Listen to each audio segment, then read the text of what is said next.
Los apagones se extienden de 5 a 8 horas en 13 ciudades y hasta 9 horas en Guayaquil, mientras la generación hidroeléctrica sigue en estado crítico. Desde diciembre del año pasado, en el gobierno de Daniel Noboa, el Operador Nacional de Electricidad, SENACE, restringió la información sobre los caudales de las centrales hidroeléctricas.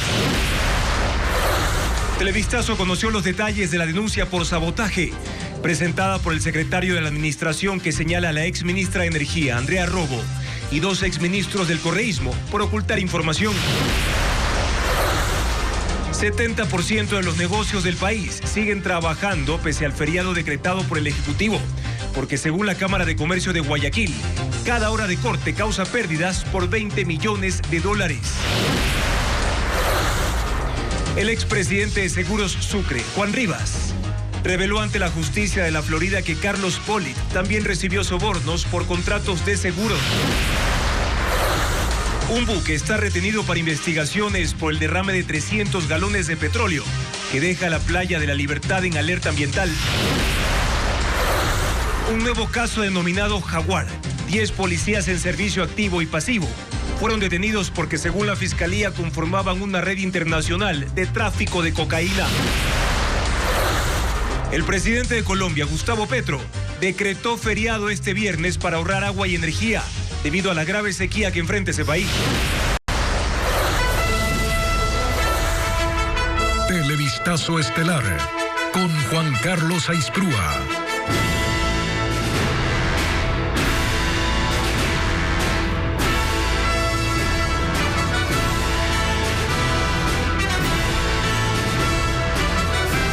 Amigos, buenas noches, bienvenidos a esta emisión de Televistazo Estelar este jueves 18 de abril. Comenzamos con la información de la crisis del sistema eléctrico del Ecuador.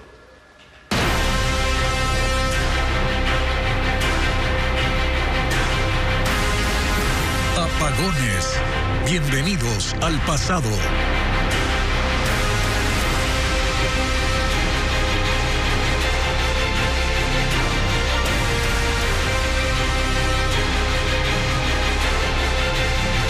El gobierno investiga el manejo de la hidroeléctrica Mazar, que tiene el embalse más grande del país y que este martes dejó de operar por falta de agua. Según el régimen, vaciar ese embalse pudo ser parte de un complot para dejar sin energía al país. Francisco Garcés, con más detalles del problema. El gobierno sustenta parte de su denuncia de boicot al sistema eléctrico nacional en que el embalse de Mazar, el más grande del país, fue intencionalmente vaciado. Ese embalse hace parte con Paute Molino y Sopladora del mayor sistema generador de energía del país. Puede producir 1.700 megavatios. El gobierno, que investiga cómo se manejó Mazar las últimas semanas, no ha publicado los datos técnicos de las 3 hidroeléctricas que el río Paute une. No se puede ver sus registros en forma separada y la información sobre la generación eléctrica de ese complejo cambió desde finales del año pasado. SELEC dejó de publicar el reporte diario de caudales y niveles de agua. Y al mismo tiempo, el Operador Nacional de Electricidad, SENACE, restringió el acceso a esa información. Este noticiero le hizo su última consulta el 16 de marzo, sin que haya respuesta hasta la fecha.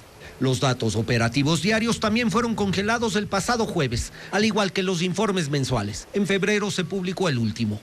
El sistema de las 3 hidroeléctricas requiere que por el Paute bajen al menos 120 metros cúbicos de agua por segundo, una cantidad que no se ha alcanzado desde enero.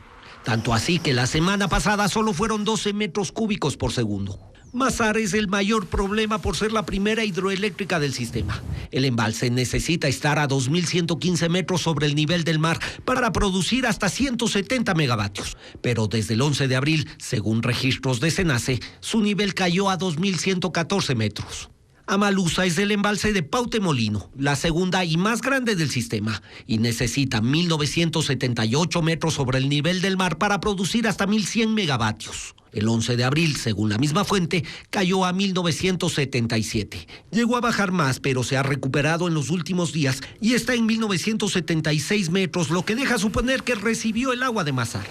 Ahora la prioridad del gobierno es mantener la estabilidad de Paute Molino, que este jueves se mantuvo apagada presunto sabotaje en el sector eléctrico, dice haber detectado indicios de delincuencia por alianzas políticas. Cree que la exministra de Energía, Andrea Robo, ocultó información sobre la situación en complicidad con otros funcionarios y 2 exministros del correísmo. Luisa María Heredia con el informe.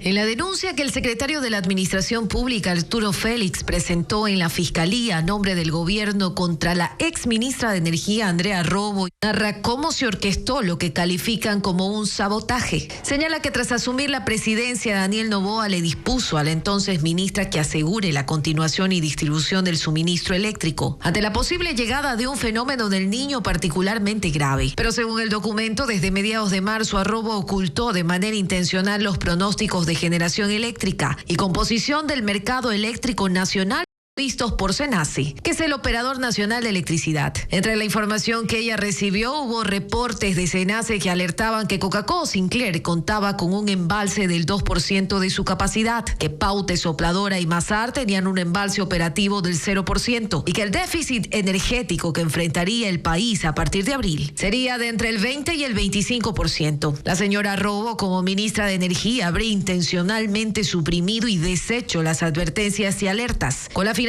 de que esta grave situación no sea conocida para la toma de decisiones necesarias de manera oportuna, sin que se conozca la finalidad de su actuación, existiendo indicios de una finalidad delincuencial por alianza política. Dice textualmente el documento: es que para el gobierno el correísmo está tras el complot. Andrea Robo fue funcionaria del Ministerio de Electricidad entre 2012 y 2017, es decir, durante el gobierno de Rafael Correa. Hasta el 2016, a cargo de esa cartera de Estado, estuvo Esteban Albornoz, quien está entre los denunciados por paralización de un servicio público y traición a la patria. Cuando renunció para candidatizarse para asambleísta, Medardo Cadena, quien era viceministro de Energía, lo reemplazó. Él también está denunciado. El resto de funcionarios que están en la lista ingresaron al sector eléctrico en la época del correísmo y se mantuvieron durante los gobiernos de Lenín Moreno y Guillermo Lasso. El viceministro de Electricidad y Energía Renovable, el señor Ramiro David Díaz Castro, el subsecretario de Distribución y Comercialización de Energía Eléctrica encargado, señor Luis Roberto Torres Portilla, y el subsecretario de Generación y Transmisión de Energía Eléctrica, señor Vinicio Giovanni Pardo Salazar, se habrían concertado y planificado para ocultar, suprimir y evitar que las alertas respecto a la generación, distribución y transmisión de energía eléctrica lleguen a los demás miembros del gabinete. Se añade en la denuncia en que además se pide prisión con fines investigativos para 6 de los funcionarios acusados.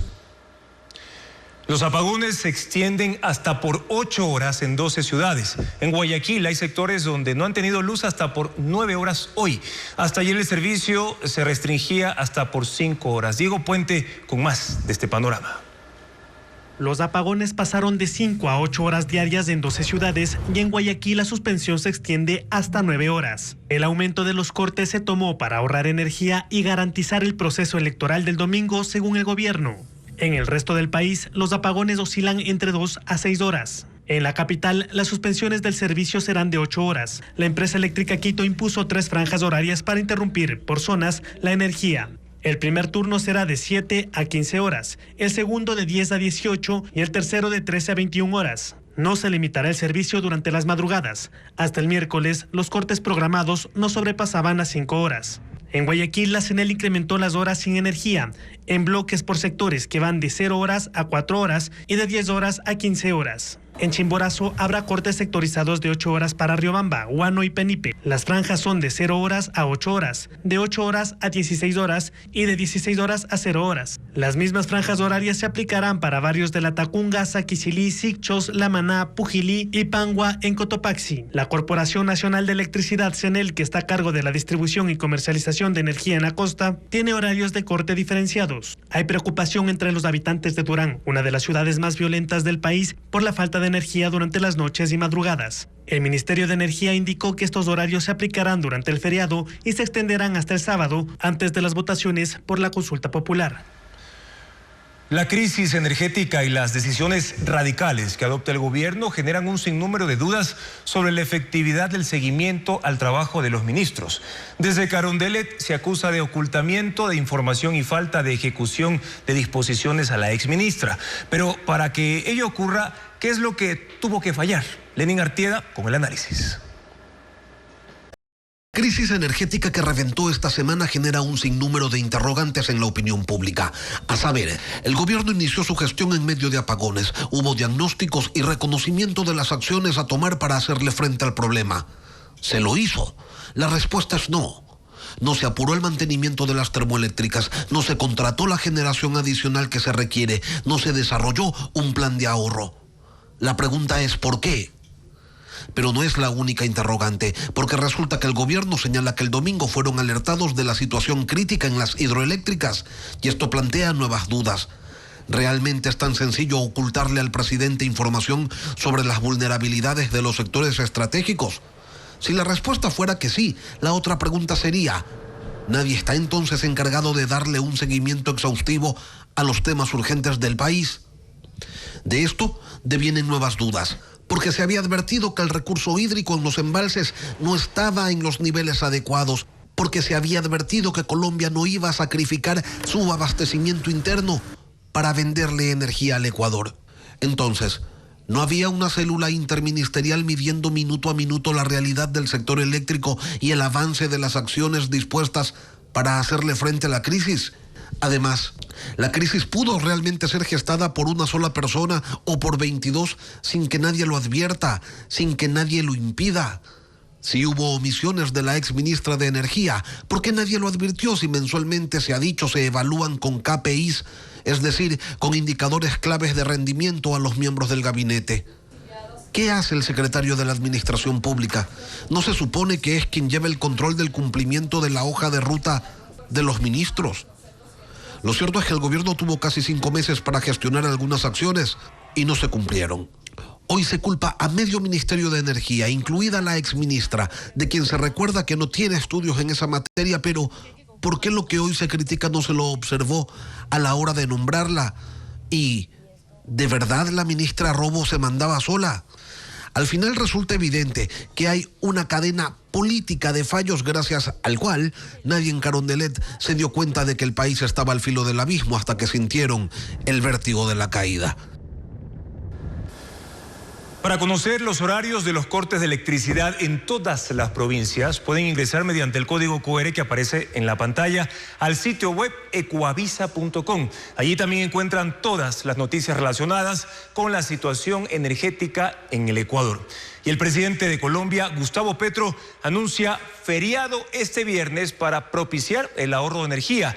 El vecino país enfrenta un descenso en los niveles de los principales embalses que en el caso de Bogotá han llevado a que se establezcan límites incluso en el consumo de agua, aunque todavía no se llega al punto de los racionamientos eléctricos. Informa Pedro Jiménez.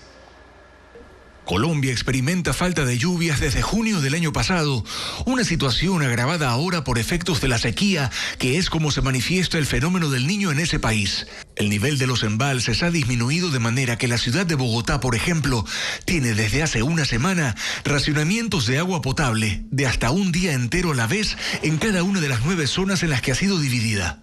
Pero además, autoridades colombianas han dicho que la escasez de agua en los reservorios afecta la generación de energía. De ahí que Colombia dejó de vender energía al Ecuador por el riesgo de racionamientos ante el nivel de los embalses que han bajado a un 27% de su capacidad, marcando un punto crítico.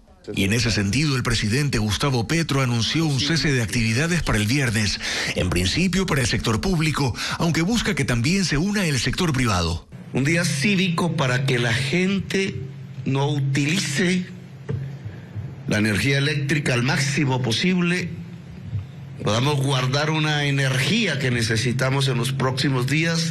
Analistas dicen que decretar así un feriado es inusual. El gobierno lo ha llamado Día Cívico de Paz con la Naturaleza. Y la fecha del 19 de abril coincide además con el cumpleaños del presidente Petro y el aniversario de los hechos que dieron paso a la creación de la guerrilla urbana del M-19, de la que Petro fue integrante. Ocurre también a las puertas de un fin de semana en el que para este domingo se han convocado manifestaciones contra el gobierno. Una prolongada sequía y la ola de calor en el centro de México, sumadas a otros factores, han convertido un turístico lago en un desierto. Está ubicado en el estado de Michoacán y el deterioro acelerado de las condiciones ambientales puede provocar que desaparezca por completo. Lago de Pátzcuaro es parte de un municipio del mismo nombre en el estado de Michoacán, un destino turístico especialmente por la fiesta del Día de los Muertos, sitio de actividad pesquera de las comunidades asentadas en su perímetro y que rodea a la isla Janitzio. Estaba así en noviembre de 2021, pero 2 años y medio después se ha convertido en esto. Suelos resquebrajados y grietas profundas en al menos la mitad del área. Localmente denuncian que hay robo de agua para actividades agrícolas, pero sobre todo la deforestación, la falta de lluvias y la ola de calor que registra máximos históricos de hasta 45 grados este año provocan un deterioro acelerado de las condiciones en el lugar. A la isla se puede llegar a pie desde una de las riberas. La mitad del lago se ha secado ya y en el otro extremo los niveles han empezado a bajar también sin que hasta ahora haya señales de recuperación, alertando sobre un pronóstico que indica que el lago habrá desaparecido para el año 2030.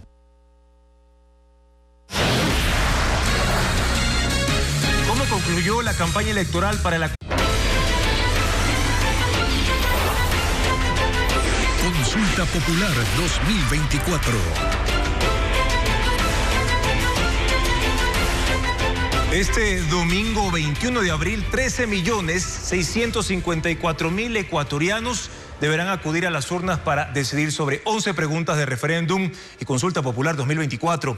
Recuerden que el voto es obligatorio para los ciudadanos entre 18 y 65 años. Pero, ¿cuál es la multa si no acuden a sufragar? La sanción corresponde al 10% del salario básico unificado, es decir, $46. Además, desde mañana a las 12 horas, al mediodía, se aplicará la ley seca que impide la distribución, venta o consumo de bebidas alcohólicas en todo el país. ¿Cuál es la multa por infringir esta normativa? Corresponde al 50% de un salario básico. Estamos hablando de $230. Esta prohibición, por cierto, va a culminar el lunes 22 de abril al mediodía. Y atención, porque el registro civil extiende horarios de cedulación este sábado y domingo desde las 8 de la mañana hasta las 2 de la tarde en 38 agencias del país. Con marchas, ruedas de prensa y un encuentro con jóvenes, las pocas organizaciones políticas y sociales que promovieron el sí o el no en la consulta popular y referéndum terminaron la campaña electoral hoy. El presidente Daniel Noboa asistió a un evento en Guayaquil organizado por su movimiento político ADN. Luisa María Heredia con el informe.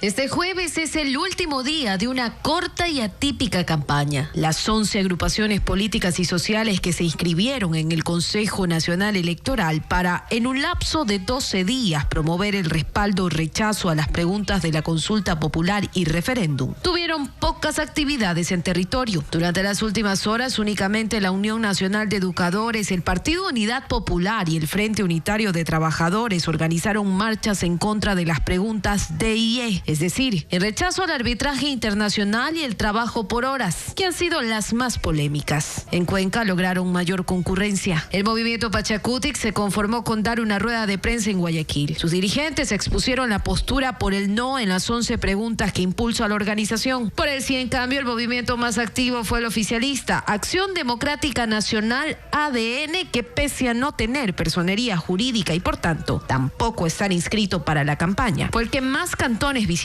En Loja, por ejemplo, hubo una concentración y una caminata encabezada por el gobernador. Y en la tarde en Guayaquil se realizó un conversatorio denominado Jóvenes por la Paz, como el acto de cierre de campaña. Contó con la asistencia del presidente Daniel Noboa, tal y como ha venido ocurriendo en cada una de sus actividades en agenda. El mandatario aprovechó su intervención para promover el respaldo a su iniciativa. Bueno, mi mensaje para todos los jóvenes es que esta elección va a poder definir los siguientes 20 años de su vida. Va a ayudar al gobierno y a las pequeñas y medianas empresas a poder crecer. En redes sociales, que ha sido la ventana más utilizada para esta campaña, las agrupaciones podrán seguir motivando el voto hasta el domingo, pues ahí no hay restricciones.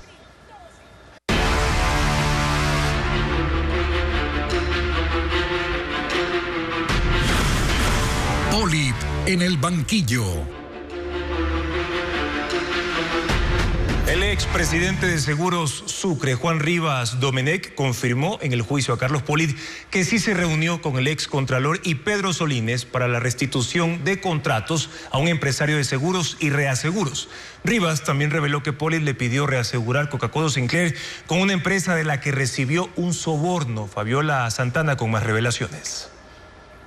El testimonio de Juan Rivas Domenech, expresidente de Seguros Sucre del correísmo, dio cuenta de otro posible soborno pagado al excontralor Carlos Polit, esta vez por el reaseguro de la central hidroeléctrica Coca-Cola Sinclair. En la declaración de este jueves, en el 9º día de juicio de Polit por lavado de dinero en Miami, Pedro Solínez volvió a ser nombrado. Rivas Domenech contó que en el último trimestre de 2016, cuando Solínez era secretario de la Administración Pública de Rafael Correa, lo llamó para reunirse con Polit en la Contraloría. Allí Polit le solicitó colocar reaseguros a la central hidroeléctrica Coca-Cola Sinclair con el intermediario de seguros IHG. El contrato era de $5 millones. Rivas aceptó. En adelante, según el testimonio, se entendió con John Polit, hijo del excontralor. Se reunió por primera vez con él en Miami cuando quería asegurarse de que se cumpla el favor por el que su padre iba a recibir una comisión. Se reunieron luego en las oficinas de la Contraloría en Guayaquil. Polit hijo preguntó si Seguros Sucre había pagado al reasegurador para cobrar la comisión y Rivas respondió que sí. De la misma reaseguradora IHG y de otra empresa, el expresidente de Seguros Sucre recibió sobornos. Por esto fue sentenciado en 2021 a 51 meses de cárcel en Estados Unidos, pero obtuvo una rebaja de pena por su colaboración con la justicia y quedó en libertad en febrero pasado. Ahora será deportado a Ecuador el 12 de mayo. En su testimonio, Rivas Domenech también confirmó que las reuniones con Carlos Polit y Pedro Solínez comenzaron luego de que en 2013 retirara los contratos de reaseguros con intermediarias, una de estas la de Diego Sánchez, amigo de Polit. Según dijo, la Contraloría y la Superintendencia de Bancos iniciaron auditorías a Seguros Sucre.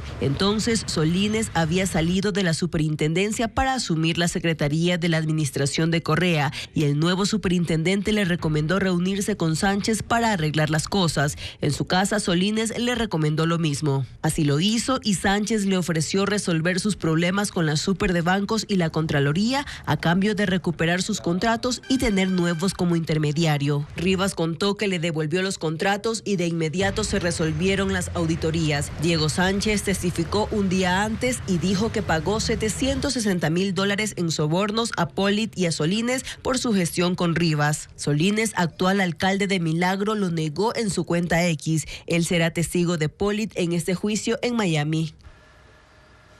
10 empresas aparecen en el esquema que empleó Carlos Polit con ayuda de su hijo John para lavar los cerca de $12 millones en sobornos que recibió de la compañía brasileña Odebrecht. Realizar préstamos a otras firmas e invertir los fondos en lujosos bienes eran parte de las estrategias que el Departamento de Justicia de Estados Unidos expuso en el juicio, informa Luisa María Heredia. Solo de la empresa brasilera Odebrecht, Carlos Polit habría recibido al menos 12 millones en coimas, según la teoría del juicio que se desarrolla en Estados Unidos. El peritaje de expertos en rastreo de capitales permitió revelar la ruta que siguieron esos fondos, es decir, cómo hizo el ex contralor de Ecuador para lavar el dinero. En el esquema primero aparecen 3 compañías: Cleanfield Services, Ceregua Corporation y Select Engineering. Odebrecht las usó para pagar los sobornos, aunque Carlos Polit prefería que esos pagos se hicieran en efectivo. Aceptó recibir transferencias en las cuentas de otras 3 firmas, todas de origen panameño. Plastiquín, fundada por Mauricio Neme, quien es uno de los testigos del Departamento de Justicia de Estados Unidos en el juicio, y Talcón e Inmobiliaria Cosani.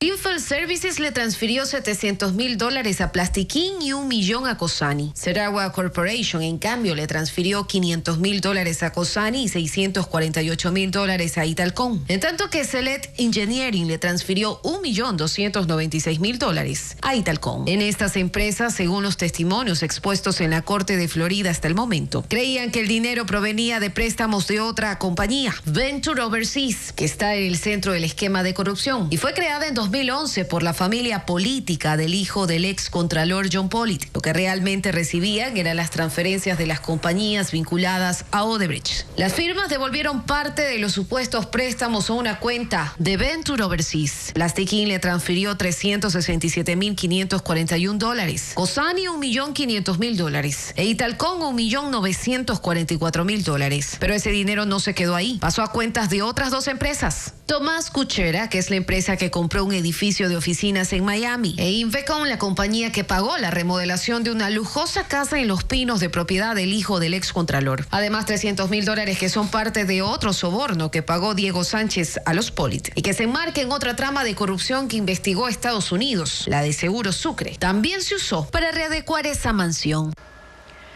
El presidente Javier Milei inició el proceso para que Argentina ingrese a la OTAN como un socio global.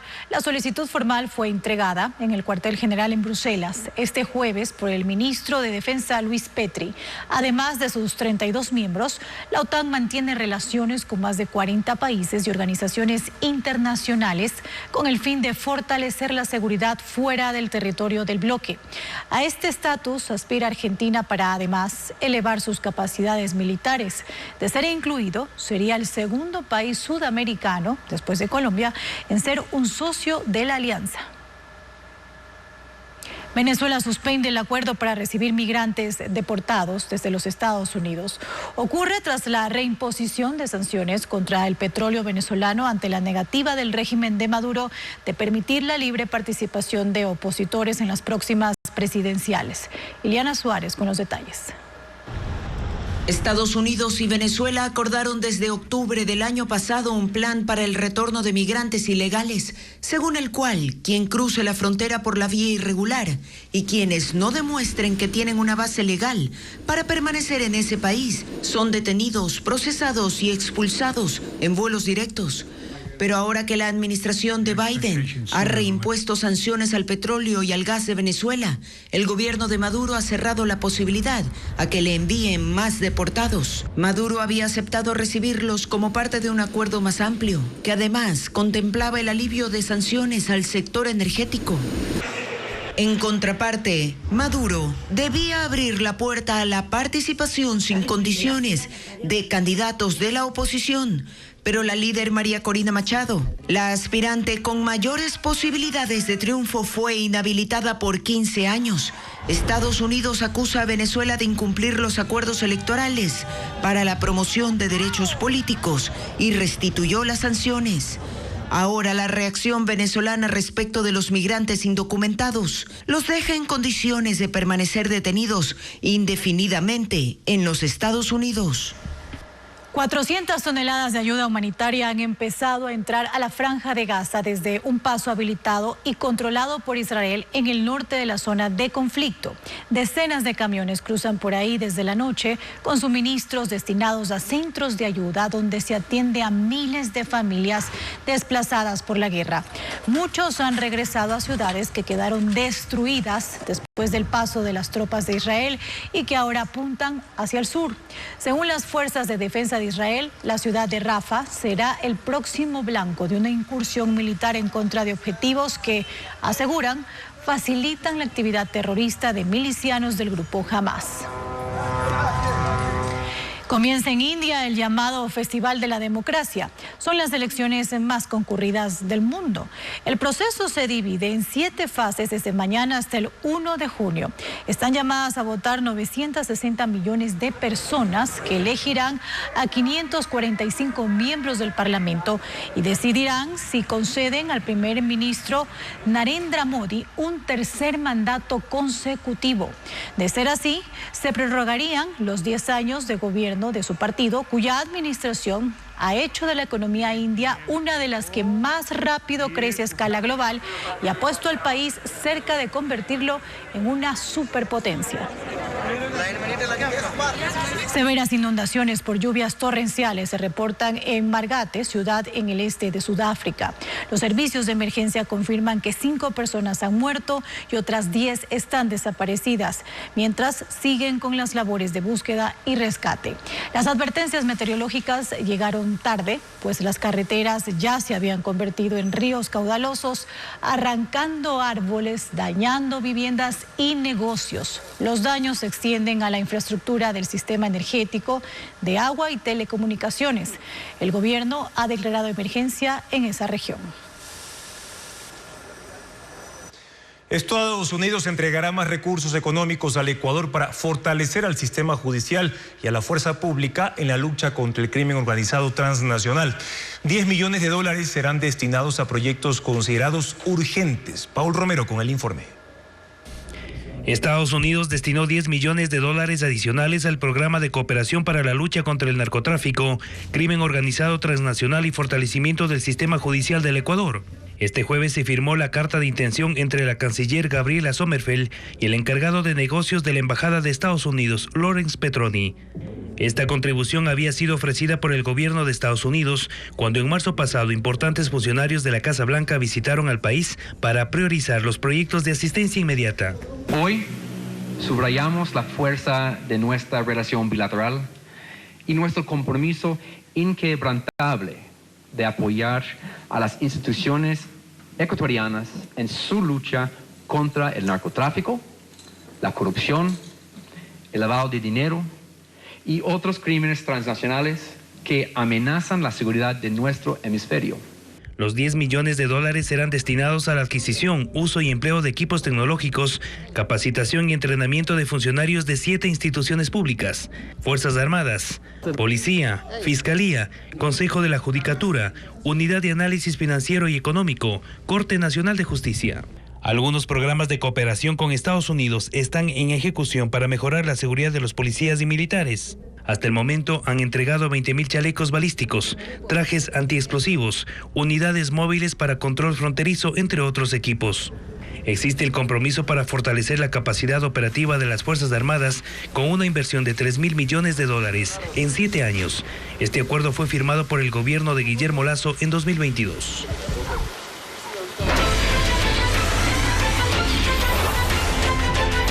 Consulta Popular 2024. Otra de las decisiones que tomarán los ecuatorianos en las urnas es si quieren o no que exista una nueva forma de contratación de trabajo por horas. La modalidad garantizaría los mismos beneficios que tiene el contrato fijo, pago de décimos y horas extra, aporte a la seguridad social y vacaciones. Incluso incrementaría el valor de la hora trabajada. La última pregunta del referéndum aparece justo en la mitad del cuestionario. En el casillero E. ¿Está usted de acuerdo con enmendar la Constitución de la República y reformar el Código de Trabajo para el contrato de trabajo a plazo fijo y por horas? Cuando se celebre por primera vez entre el empleador y trabajador, sin afectar los derechos adquiridos de los trabajadores de acuerdo con el anexo 4. ¿Cuáles serían los beneficios? Que se pueda trabajar incluso por horas sin que haya precarización.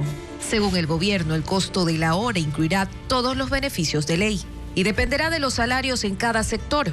Por ejemplo, si el sueldo es el básico de $460, dividido para 160 horas en un mes, en que se trabajen 8 horas diarias en los 5 días de cada semana, el resultado es $2.88 por hora. A ese monto se suman en forma proporcional los 13º y 14º sueldo, las vacaciones y el aporte patronal al IES. Esto representa 92 centavos más. Así se terminaría cobrando por hora $3.80. Ese valor cambia si se trabaja fines de semana o en feriados. Se tendrá que reconocer los recargos de ley. En esos casos, la hora podría llegar a $8 para un salario básico. Estas reformas solo se aplicarán para nuevos empleos. Y sobre esta interrogante, Televistazo consultó a mujeres de distintas ciudades del país su opinión. Escuchemos.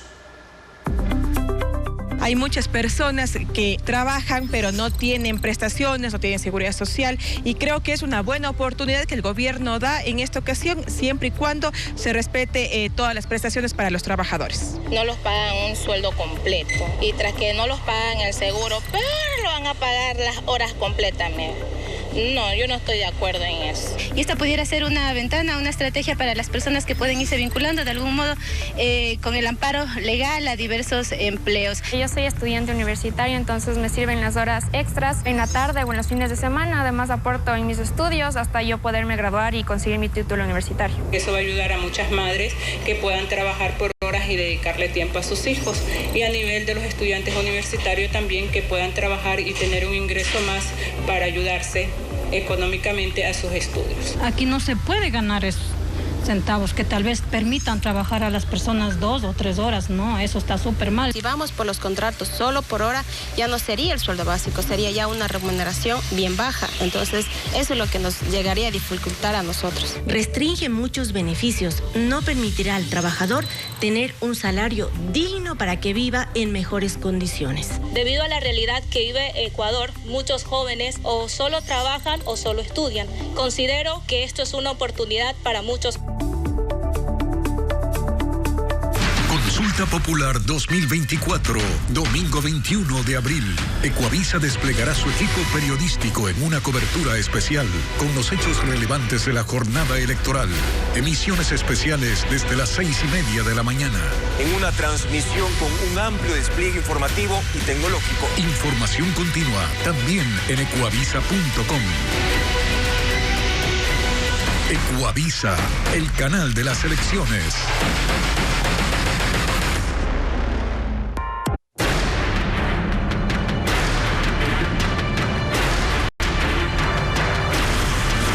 Violencia. Otro alcalde asesinado. José Sánchez, alcalde de Camilo Ponce Enríquez, fue asesinado anoche junto a su custodio Daniel Heras mientras ejercitaban en un parque. La prefectura de Azuay declaró luto institucional por 3 días en ese cantón. Fue a las 8 de la noche de este miércoles cuando 50 disparos resonaron en un parque al ingreso del cantón Camilo Ponce Enríquez. 8 hombres a bordo de una camioneta interceptaron al alcalde José Sánchez y a uno de sus custodios, Daniel Heras, mientras estaban trotando y los asesinaron. El doble crimen ocurrió a solo 100 metros del edificio de la Policía Judicial. Para infiltrarse, para que no piensen y no tengan tiempo de reaccionar, han vestido con uniformes de militares. Los asesinos huyeron y a 3 kilómetros incendiaron su vehículo. Según la policía, luego se fugaron con rumbo a Machala. Los uniformados mencionaron que en octubre de 2023, una de las propiedades del alcalde fue atacada y desde entonces tenía resguardo policial y privado. Este jueves, la prefectura de Azuay decretó 3 días de luto institucional. 60 militares y policías resguardan el antiguo Palacio Municipal en el centro, donde se levantó una capilla ardiente. La familia del alcalde José Sánchez y la vicealcaldesa Magali Sánchez también están con resguardo. Por ahora, el municipio permanece cerrado. José Sánchez Reyes abanderó la lucha en contra de la minería ilegal en ese cantón de la Azuay. Como presidente de la Cámara de Minería de esa jurisdicción, denunció a los involucrados, razón por la que recibió constantes amenazas y ataques. Paul Romero con un recuento. José Sánchez Reyes es el tercer alcalde asesinado en el país en menos de un año. La nueva víctima de la violencia criminal tenía 52 años. Fue abogado, político y empresario relacionado con la industria minera del cantón Ponce Enríquez, provincia de Azuay. En 2021 presidió la Cámara de Minería de este cantón y lideró la lucha en contra de las actividades extractivas ilegales. En las elecciones seccionales de febrero de 2023 ganó la alcaldía en su segundo intento por la organización política local Cambio Histórico Ponceño, con el 59.13% de votos de 17,000 electores. Le conocían como Juchico y tenía un programa semanal de 1 hora en medios digitales, en donde comunicaba sus actividades como alcalde. Durante su gestión se enfrentó a los mineros ilegales, recibió amenazas y soportó atentados. En octubre de 2023 atacaron su vivienda con armas de largo alcance. En ese entonces atribuyó el hecho a sus enemigos políticos vinculados con la minería ilegal. Ante las amenazas constantes se movilizaba con custodia y seguridad. Fue uno de los 30 alcaldes que tenía protección policial después del ataque a su vivienda. Sánchez Reyes fue presidente de la Zona 6 de la Asociación de Municipalidades del Ecuador. 10 policías eran parte de una red internacional de tráfico de droga. Recibían hasta $200.000 por dar información de los operativos en carreteras. Merlin Ochoa amplía esta noticia. En el patio del cuartel modelo de Guayaquil, los policías presentaron a sus compañeros acusados de ser parte de una organización de tráfico internacional de cocaína que tenía vínculos con el cártel de Sinaloa. Los colocaron de rodillas, 7 uniformados en servicio activo y 3 en pasivo. Son un capitán y técnicos operativos de antinarcóticos, unidad canina y criminalística. Eran los que facilitaban los permisos de porte de armas a policías que ya estaban dados de baja. Desde la madrugada del jueves se ejecutaron 40 allanamientos en los inmuebles de los policías en las provincias de Guayas, Manabí, Loja, Pichincha, Tungurahua y El Oro. En la casa de uno de ellos, ubicada en la isla Mocolí, los agentes encontraron $500,000. En otra vivienda en Santo Domingo hallaron $160,000 y en un tercer domicilio en Machala incautaron $90,000. La red de corrupción arrancaba en la jefatura de antinarcóticos. Los narcopolicías vendían información de horarios y carreteras donde los uniformados realizaban operativos. Así la droga colombiana pasaba por la frontera norte, por Esmeraldas, y llegaba a los puertos de Guayaquil y Machala. Ahí la droga era colocada en contenedores, pero los agentes reclutados que trabajaban en la unidad canina dentro de las terminales no revisaban los contenedores contaminados. Así la sustancia salía hasta Estados Unidos y Europa. La investigación inició tras el robo de casi 3 toneladas de cocaína en la Secretaría de Drogas de Tena en abril del 2022. Las autoridades señalaron que los uniformados implicados proporcionaron información para el atraco. Tenían una implicación directa con el detenido que fue extraditado de Colombia a Estados Unidos, que es Wilmer Emilio Sánchez Farfán, alias el Gato Farfán. Los narcos pagaban a los uniformados hasta $200,000 por los datos proporcionados. Además de los 10 policías detenidos, 4 civiles más fueron capturados. En el operativo se decomisaron $700,000, fusiles, inhibidores de señal y municiones. Al menos 250 galones de petróleo se derramaron en el Mar de la Libertad en la provincia de Santa Elena. Ocurrió cuando la manguera de un buque se averió mientras cargaba combustible. El crudo llegó hasta la playa, como le reporta Luis Alfredo Zúñiga. El agua se tornó negra y empezó a oler a combustible a las 11 de la mañana de este jueves en La Libertad, provincia de Santa Elena. Los pescadores del sector La Caleta dieron alerta y grabaron lo que sucedía. Poco tiempo después, el Ministerio de Ambiente confirmó que en el mar hubo un derrame de petróleo cuando la manguera de un buque se averió mientras cargaba combustible. Y una de las tomas aparentemente se aflojó, hubo un pequeño error técnico y eso colapsó e hizo que haya el crudo derramado en la playa. Fueron al menos 250 galones de petróleo derramados. Según la Comisaría Ambiental del Cantón, las autoridades municipales cerraron la playa, ya que la contaminación sobrepasó la zona pesquera y alcanzó al área turística, mientras personal del terminal petrolero y del Ministerio de Ambiente llegaron para atender el daño y tomar muestras. Las labores de limpieza continuaban pasadas las 4 de la tarde. Desde el municipio han indicado que remediar el problema tomaría al menos 30 días y definitivamente hay daño a la fauna. Nosotros vamos a procurar cerrar lo que es el malecón del Cantón La Libertad aproximadamente de 5 a 6 días hasta poder controlar.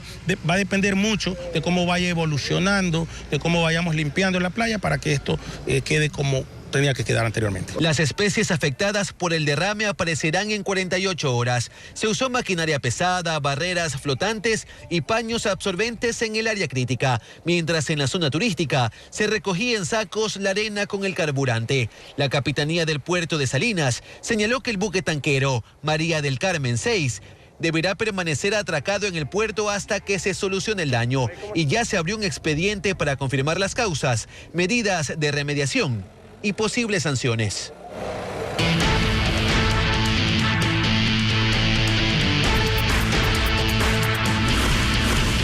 Apagones, un feriado obligado.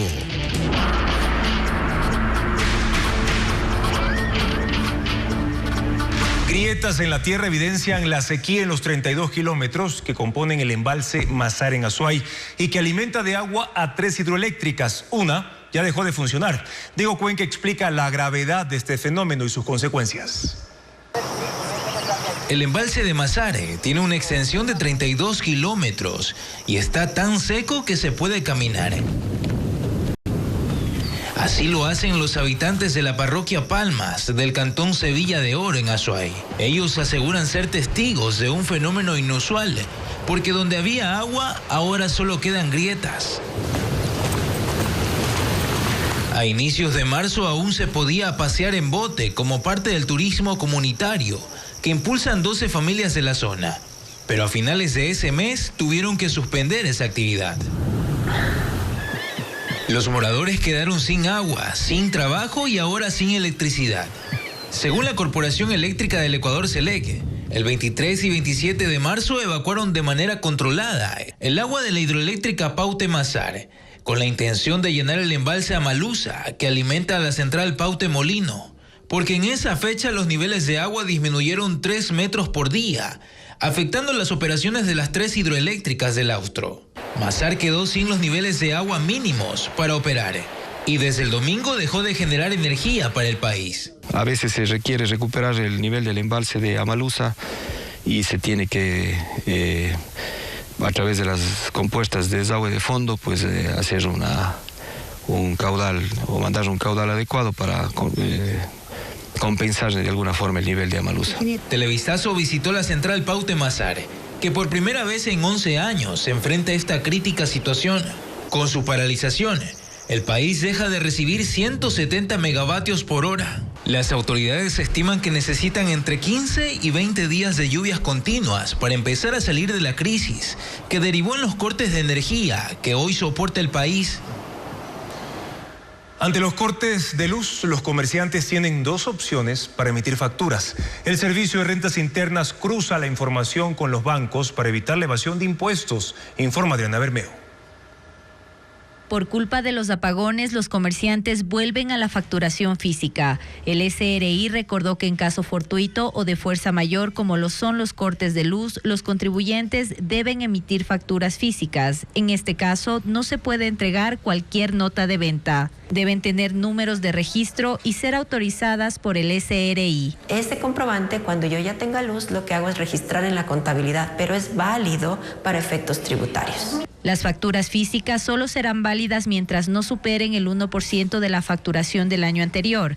No es la única opción. Las facturas también podrán ser emitidas cuando vuelva la luz y enviadas al cliente por correo electrónico. Anotamos todos los datos del cliente, nombre, cédula, correo electrónico sobre todo. Y lo tenemos pues en nuestro blog de notas y eso ya lo subiríamos posteriormente a nuestro sistema para luego enviarlo por correo al cliente. El SRI dispone que esa factura electrónica pueda ser registrada hasta 72 horas después de la venta. El SRI puede verificar que las facturas emitidas han sido autorizadas cruzando sus datos con la información que reportan a diario los bancos. Recibió $3,000, pero solo ha facturado 100. Algo está mal y enseguida el sistema del Servicio de Rentas Internas, que es un logaritmo, está ya actualizado, envía una comunicación de diferencias. El SRI da un plazo de 10 días para justificar los ingresos no facturados. Si se comprueba la evasión, se determina el pago del impuesto y una multa.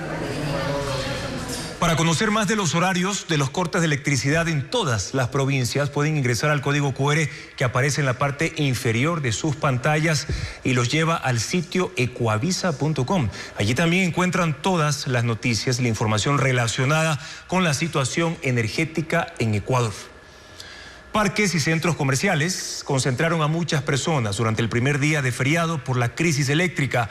Carla Algado realizó un recorrido y nos cuenta más detalles de la afluencia en esos lugares. La dinámica de los ciudadanos cambió por un feriado atípico y los racionamientos eléctricos extendidos a todo el país. Las ciudades vivieron realidades distintas. En Quito las personas se volcaron a parques y centros comerciales. Así se veía La Carolina. La ciudadanía acudió masivamente a esta zona de esparcimiento. Muchos comentaron que una de las razones fue distraerse hasta que se restablezca la luz en sus hogares. Entonces decidimos aprovechar este tiempo en familia, que es lo más importante que podemos hacer.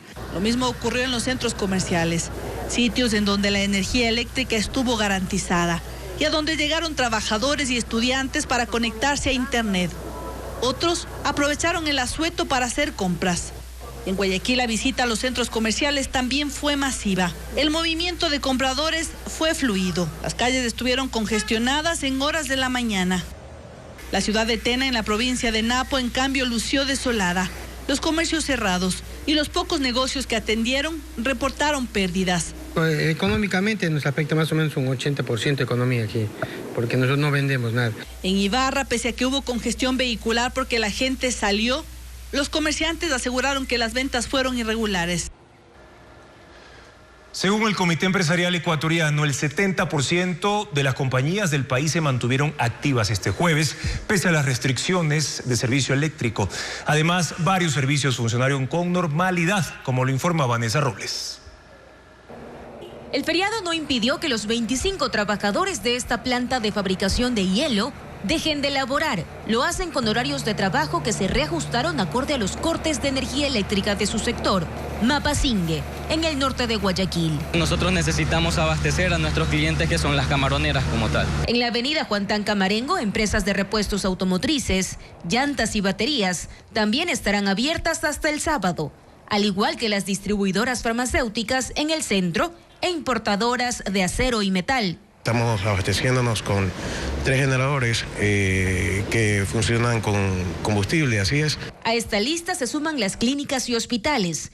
En los públicos, la electricidad no es interrumpida, pero en el caso de los particulares, señalan que siguen funcionando, pese a que sí se registran cortes. Asimismo, la embajada y el consulado de Estados Unidos en Guayaquil y Quito estarán abiertos y las citas programadas seguirán vigentes, al igual que el consulado general de España en la capital. Las empresas de telefonía celular también abrieron sus agencias. El Comité Empresarial Ecuatoriano estima que de las 80.000 micro, pequeñas, medianas y grandes compañías, el 70% siguen activas, a pesar de las restricciones de energía y la declaratoria de feriado. De todos modos, esperan tener pérdidas. Se puede hablar de pérdida en ventas de 20 millones de dólares que se darían, digamos, por cada hora de apagón. Las proyecciones de ventas para abril en el país eran de 550 millones cada día. Tienen claro que esta meta no se cumplirá, pero esperan que la diferencia no sea tan grande. Hoy se evidenció un incremento de entre 20 y 30% de pasajeros en las terminales terrestres. Aprovechan el asueto para adelantar los viajes a sus ciudades natales para sufragar y así pasar más tiempo con su familia, como lo informa Luis Alfredo Zúñiga. Este es el movimiento en la terminal terrestre de Guayaquil. Hay mayor presencia de pasajeros que un jueves cualquiera, como consecuencia del asueto declarado por el gobierno. Decenas de personas adelantaron los viajes que tenían previstos para el fin de semana por elecciones, para descansar con su familia. Jueves y viernes se trabajaba supuestamente, pero como todo cambió, vámonos de una vez. A cumplir con la obligación como ciudadano de sufragar y a visitar a la familia. Desde anoche, ya tipo 6, ya comenzó la gente a venir a comprar los boletos. Para el próximo fin de semana se esperaba que lleguen 274.000 personas, pero esto se adelantó. Los destinos más solicitados son las provincias de Santa Elena y Manabí. El aumento de personas es de aproximadamente un 30% y se espera que siga incrementando el viernes y sábado. Algo similar ocurre en las terminales de Quitumbe y Carcelén en Quito. Los 74.000 pasajeros que se esperaban para el sábado y domingo ya están llegando. La concurrencia se concentra en las boleterías de cooperativas con destinos a la costa, como Guayaquil y Esmeraldas. 20% más de pasajeros que un día normal. Porque la niña no tiene clases y no hay luz, ¿y qué hago aquí en la ciudad? No puedo hacer nada en mi trabajo, nada. Pese a este movimiento, el operativo de seguridad con policías y agentes de tránsito recién comenzará la mañana de este viernes en la terminal y en las carreteras.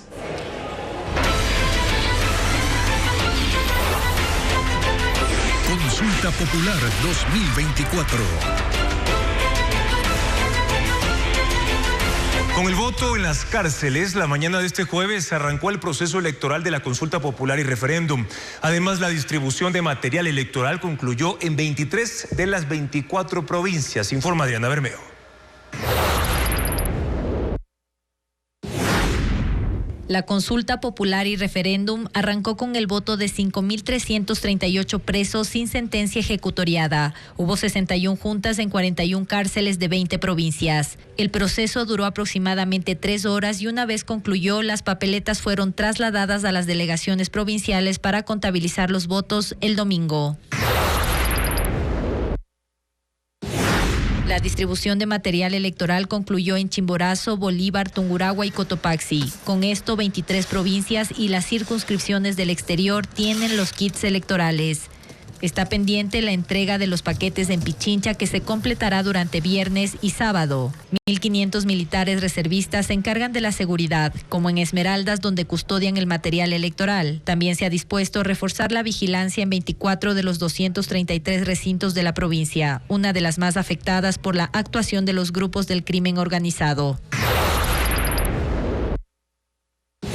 Ante los apagones, la presidenta del CNE, Diana Tamaint, informó que las delegaciones provinciales cuentan con plantas de energía propias o alquiladas y sistemas técnicos de emergencia que fueron probados en los simulacros.